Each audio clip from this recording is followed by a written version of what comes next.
قیامت کب آئے گی؟ قیامت کی علامات کیا ہیں؟ قیامت سورہ اسرافیل کی اس خوفناک چیخ کا نام ہے جس سے پوری کائنات میں زلزلہ آ جائے گا۔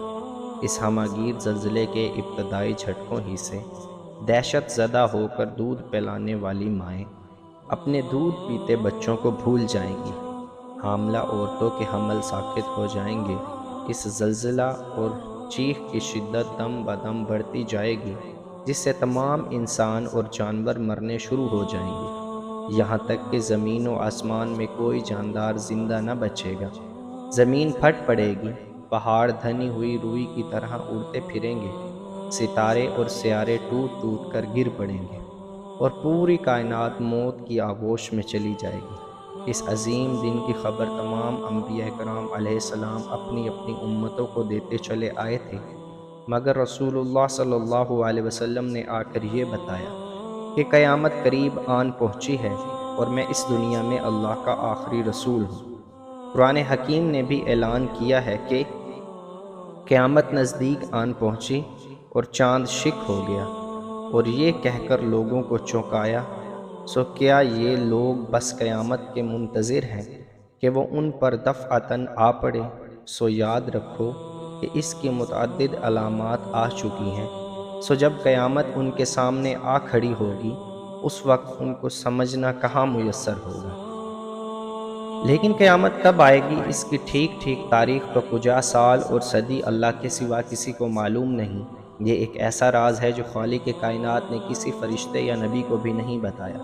جبریل امین نے رسول اللہ صلی اللہ علیہ وسلم سے پوچھا تو ان کو بھی یہی جواب ملا کہ جس سے پوچھا جا رہا ہے وہ سائل سے زیادہ نہیں جانتا۔ قرآن حکیم نے بھی بتایا ہے کہ قیامت کے مقررہ وقت کا علم اللہ کے سوا کسی کو نہیں۔ چند آیات یہ ہیں: یہ لوگ آپ سے قیامت کے متعلق پوچھتے ہیں کہ اس کا وقوع کب ہوگا، سو اس کے بیان کرنے سے آپ کا کیا تعلق؟ اس کے علم کے تعین کا مدار صرف آپ کے رب کی طرف ہے۔ یہ آپ سے قیامت کے بارے میں پوچھتے ہیں کہ یہ کب آئے گی، آپ فرما دیجئے کہ اس کا علم تو میرے رب ہی کو ہے، اس کو اس کے وقت پر اللہ کے سوا کو دوسرا کوئی ظاہر نہ کرے گا۔ وہ آسمانوں اور زمین میں بڑا بھاری حادثہ ہوگا، وہ تم پر اچانک آ پڑے گی۔ وہ آپ سے اس طرح پوچھتے ہیں جیسے آپ گویا اس کی تحقیقات کر چکے ہیں، آپ فرما دیجئے کہ اس کا علم اللہ ہی کے پاس ہے، مگر اکثر لوگ جانتے نہیں۔ قیامت کی علامات کبریٰ میں سے سب سے پہلی علامت حضرت امام مہدی کا ظہور ہے۔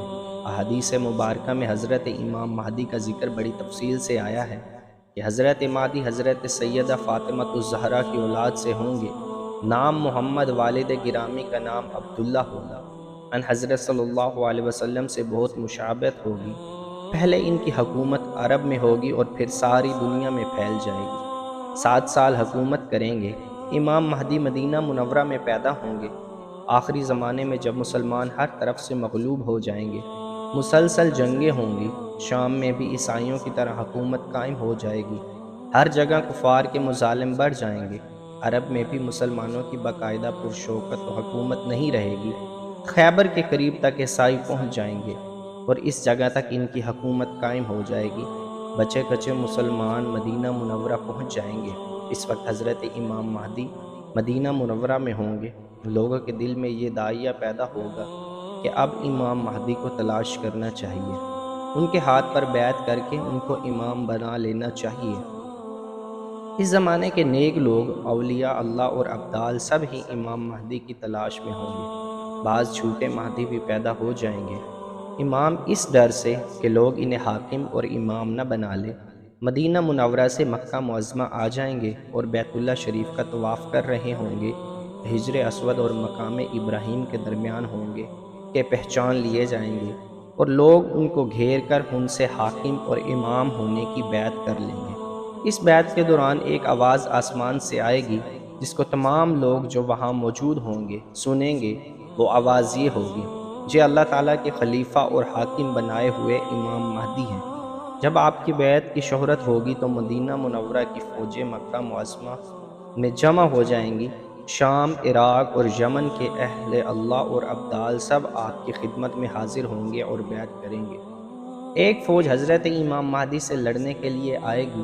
جب وہ مکہ مکرمہ اور مدینہ منورہ کے درمیان ایک جنگل میں پہنچے گی اور ایک پہاڑ کے نیچے ٹھہرے گی تو سوائے 2 آدمیوں کے سب زمین میں دھس جائیں گے۔ امام مہدی مکہ مکرمہ سے مدینہ منورہ آئیں گے، رسول اللہ صلی اللہ علیہ وسلم کے روضہ مبارک کی زیارت کریں گے، پھر شام روانہ ہوں گے۔ دمشق پہنچ کر عیسائیوں سے ایک خون ریز جنگ ہوگی جس میں بہت سے مسلمان شہید ہو جائیں گے۔ بالآخر مسلمانوں کو فتح ہوگی۔ امام مہدی ملک کا انتظام سنبھال کر قسطنطنیہ فتح کرنے کے لیے عازم سفر ہوں گے۔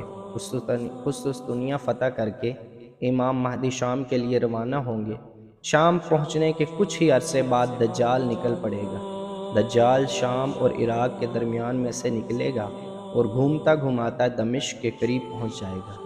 عصر کی نماز کے وقت لوگ نماز کی تیاری میں مصروف ہوں گے کہ اچانک حضرت عیسیٰ علیہ السلام 2 فرشتوں کو کندھوں پر ہاتھ رکھے ہوئے آسمان سے اترتے ہوئے نظر آئیں گے۔ دجال حضرت عیسیٰ علیہ السلام کو دیکھ کر بھاگے گا۔ بالآخر باب لد پر پہنچ کر حضرت عیسیٰ علیہ السلام دجال کا کام تمام کر دیں گے۔ اس وقت روئے زمین پر کوئی کافر نہیں رہے گا، سب مسلمان ہوں گے۔ حضرت امام مہدی علیہ رضوان کی عمر 45، 48 یا 49 برس کی ہوگی کہ آپ کا انتقال ہو جائے گا۔ حضرت عیسیٰ علیہ السلام ان کی نماز جنازہ پڑھائیں گے، بیت المقدس میں انتقال ہوگا اور وہیں دفن ہوں گے۔ قیامت کی علامات کبریٰ میں سے دوسری علامت کا خروج دجال ہے۔ احادیث مبارکہ میں دجال کا ذکر بڑی وضاحت سے آیا ہے۔ ہر نبی دجال کے فتنے سے اپنی امت کو ڈراتا رہا ہے۔ حضور اکرم صلی اللہ علیہ وسلم نے اس کی نشانیاں بھی بیان فرمائی ہیں۔ دجال کا ثبوت احادیث متواترہ اور اجماع امت سے ہے۔ دجال یہودی ہوگا، خدائی کا دعوت کرے گا اور اس کی دونوں آنکھوں کے درمیان کافر لکھا ہوا ہوگا۔ دائیں آنکھ سے کانا ہوگا، دائیں آنکھ کی جگہ انگور کی طرح کا ابھرا ہوا دانہ ہوگا۔ زمین پر اس کا قیام 40 دن ہوگا۔ اللہ تعالیٰ اس کے ہاتھ سے مختلف خرق عادت امور اور شبد ظاہر فرمائیں گے۔ وہ لوگوں کو قتل کر کے زندہ کرے گا۔ وہ آسمان کو حکم کرے گا، آسمان بارش برسائے گا۔ زمین کو حکم کرے گا، زمین غلہ اگائے گا۔ ایک ویرانے سے گزرے گا اور اسے کہے گا کہ اپنے خزانے نکال، وہ اپنے خزانے باہر نکالے گی۔ پھر وہ خزانے شہد کی مکھیوں کی طرح اس کے پیچھے پیچھے چلیں گے۔ آخر میں ایک شخص کو قتل کرے گا، پھر زندہ کرے گا۔ اس کو دوبارہ قتل کرنا چاہے گا تو نہیں کر سکے گا۔ دجال پوری زمین کا چکر لگائے گا۔ کوئی شہر ایسا نہیں ہوگا جہاں دجال نہیں جائے گا، سوائے مکہ مکرمہ اور مدینہ منورہ کے، کہ ان 2 شہروں میں فرشتوں کے پہرے کی وجہ سے وہ داخل نہیں ہو سکے گا۔ دجال کا فتنہ تاریخ انسانیت کا سب سے بڑا فتنہ ہوگا۔ حضرت امام مہدی جب قسطنطنیہ کو فتح فرما کر شام تشریف لائیں گے، دمشق میں مقیم ہوگے کہ شام اور عراق کے درمیان سے دجال نکلے گا۔ پہلے نبوت کا دعویٰ کرے گا، یہاں سے اصفہان پہنچے گا۔ اصفہان کے 70,000 یہودی اس کے ساتھ ہو جائیں گے۔ پھر خدائی کا دعویٰ شروع کر دے گا اور اپنے لشکر کے ساتھ زمین میں فساد مچاتا پھرے گا۔ بہت سے ملکوں سے ہوتا ہوا یمن تک پہنچے گا۔ بہت سے گمراہ لوگ اس کے ساتھ ہو جائیں گے۔ یہاں سے مکہ مکرمہ کے لیے روانہ ہوگا۔ مکہ مکرمہ کے قریب آ کر ٹھہرے گا۔ مکہ مکرمہ کے گرد فرشتوں کا حفاظتی پہرا ہوگا، جس وجہ سے وہ مکہ مکرمہ میں داخل نہ ہو سکے گا۔ پھر مدینہ منورہ کے لیے روانہ ہوگا، جہاں بھی فرشتوں کا حفاظتی پہرا ہوگا۔ دجال مدینہ منورہ میں بھی داخل نہ ہو سکے گا۔ اس وقت مدینہ منورہ میں 3 مرتبہ زلزلہ آئے گا، جس سے کمزور ایمان والے گھبرا کر مدینہ منورہ سے باہر نکل جائیں گے اور دجال کے فتنے میں پھنس جائیں گے۔ مدینہ منورہ میں ایک اللہ والے دجال سے مناظرہ کریں گے۔ دجال انہیں قتل کر دے گا، پھر زندہ کرے گا۔ وہ کہیں گے اب تو تیرے دجال ہونے کا پکا یقین ہو گیا۔ دجال انہیں دوبارہ قتل کرنا چاہے گا مگر نہیں کر سکے گا۔ یہاں سے دجال شام کے لیے روانہ ہوگا، دمشق کے قریب پہنچ جائے گا۔ یہاں حضرت امام مہدی پہلے سے موجود ہوں گے کہ اچانک آسمان سے حضرت عیسیٰ اتریں گے۔ حضرت امام مہدی تمام انتظامات حضرت عیسیٰ علیہ السلام کے حوالے کرنا چاہیں گے، مگر وہ فرمائیں گے کہ منتظم آپ ہی ہیں، میرا کام دجال کو قتل کرنا ہے۔ اگلی صبح حضرت عیسیٰ علیہ السلام مسلمانوں کے لشکر کے ساتھ دجال کے لشکر کی طرف پیش قدمی فرمائیں گے، گھوڑے پر سوار ہوں گے، نیزہ ان کے ہاتھ میں ہوگا، دجال کے لشکر پر حملہ کر دیں گے، بہت گھمسان کی لڑائی ہوگی۔ حضرت عیسیٰ علیہ السلام کے سانس میں یہ تاثیر ہوگی کہ جہاں تک ان کی نگاہ جائے گی وہاں تک سانس پہنچے گا، اور جس کافر کو آپ کے سانس کی ہوا لگے گی وہ اسی وقت مر جائے گا۔ دجال حضرت عیسیٰ علیہ السلام کو دیکھ کر بھاگنا شروع کر دے گا، آپ اس کا پیچھا کریں گے، باب لد پر پہنچ کر دجال کو قتل کر دیں گے۔ قیامت کی علامات کبریٰ میں سے تیسری علامت حضرت عیسیٰ علیہ السلام کا آسمانوں سے نازل ہونا اور دجال کو قتل کرنا ہے۔ نزول عیسیٰ کا عقیدہ حضرت قرآن کریم، احادیث متواترہ اور اجماع امت سے ثابت ہے۔ اس کی تصدیق کرنا اور اس پر ایمان لانا فرض ہے اور مسلمان ہونے کے لیے ضروری ہے۔ اس عقیدے کے بغیر کوئی شخص مسلمان نہیں ہو سکتا۔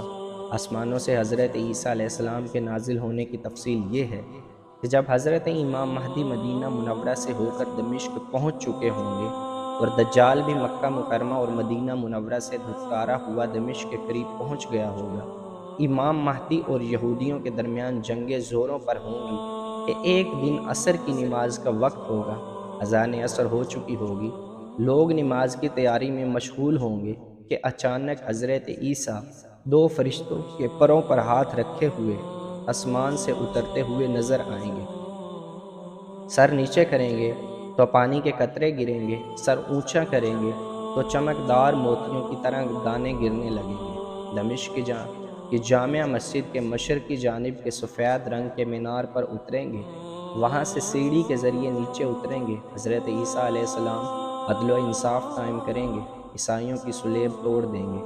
یعنی صلیب توڑنے کا مطلب یہ ہے کہ عیسائیوں کے عقیدہ صلیب کو غلط قرار دیں گے، خنزیر کو قتل کریں گے، جزیہ کو ختم کر دیں گے، یہودیوں اور دجال کو قتل کریں گے، یہاں تک کہ یہودی ختم ہو جائیں گے۔ جس کافر کو ان کا سانس پہنچے گا وہ وہیں مر جائے گا۔ باب لد پر دجال کو قتل کریں گے، مال کی اتنی فراوانی ہو جائے گی کہ کوئی اسے قبول نہیں کرے گا۔ حضرت امام مہدی کی وفات کے بعد تمام انتظامات حضرت عیسیٰ علیہ سنبھال لیں گے۔ آسمانوں سے اترنے کے بعد بھی حضرت عیسیٰ علیہ السلام نبی ہی ہوں گے، کیونکہ نبی منصب نبوت سے کبھی معزول نہیں ہوتا، لیکن اس وقت امت محمدیہ کے تابع مجدد اور عادل حکمران کی حیثیت میں ہوں گے۔ دجال کو قتل کرنے کے بعد حضرت عیسیٰ مسلمانوں کے احوال کی اصلاح فرمائیں گے، اللہ تعالیٰ کے حکم سے انہیں کوہ طور پر لے جائیں گے۔ 40 یا 45 برس کے بعد ان کی وفات ہوگی، اس دوران نکاح بھی کریں گے اور ان کی اولاد بھی ہوگی۔ مدینہ منورہ میں انتقال ہوگا اور حضور اکرم صلی اللہ علیہ وسلم کے روضہ مبارک میں دفن ہوں گے۔ آپ کے بعد قحطان قبیلے کے ایک شخص جہجہ حاکم بنیں گے۔ ان کے بعد کئی نیک عادل حکمران آئیں گے، پھر آہستہ آہستہ نیکی کم ہونا شروع ہو جائے گی اور برائی بڑھنے لگے گی۔